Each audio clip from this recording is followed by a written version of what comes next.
এবাৰ দুৰ্গা পূজাৰ উদ্দেশ্যে আপুনি যে মনত আশা কৰি দিছিলে অকণমান কওকচোন।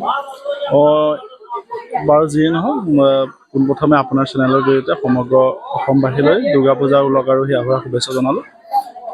এইবাৰ যিবাৰ পূজাভাগ এভাগ প্ৰতি বছৰৰ দৰে এইবাৰো উদযাপন কৰা হৈছে। এইটো বিভিন্ন জেগাত দেখা পাইছোঁ। আমাৰ যি শ্ৰদ্ধাৰ আমাৰ শিল্পী জুবিন গাৰ্গৰ যি তেখেতৰ তেখেতৰ পৰলোকপ্ৰাপ্তি হৈছে, তাৰ কাৰণে পূজা যথেষ্ট সুৰুঙা অৱস্থাত দেখা গৈছে চবতে।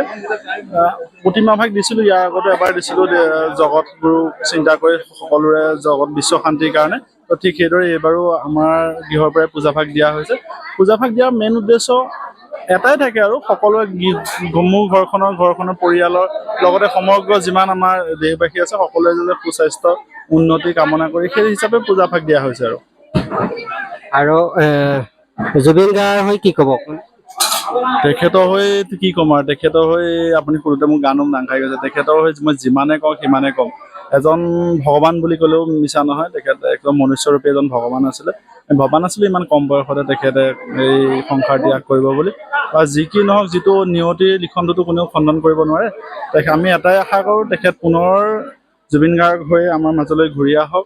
তেখেত বৰ্তমান য'তে আছে ত'তেই থাকক, শান্তিত থাকক, সুস্থ হৈ থাকক। তেখেত যোনখন দুনীয়াতে আছে। আৰু ইয়াৰ লগতে আপোনাৰ জৰিয়তে আৰু এটা কথা ক'ব বিচাৰিছোঁ, এই গোটেই সমগ্ৰ ঘটনাত যিসকল দোষী সেইসকলে কঠোৰতম কঠোৰ শাস্তি পাব লাগে। মই আপোনাৰ চেনেলৰ জৰিয়তে এইটো আমাৰ সন্মানীয় মুখ্যমন্ত্ৰী ডাঙৰীয়ালৈ একদম কৃতজ্ঞভাৱে আহ্বান জনালোঁ। ধন্যবাদ।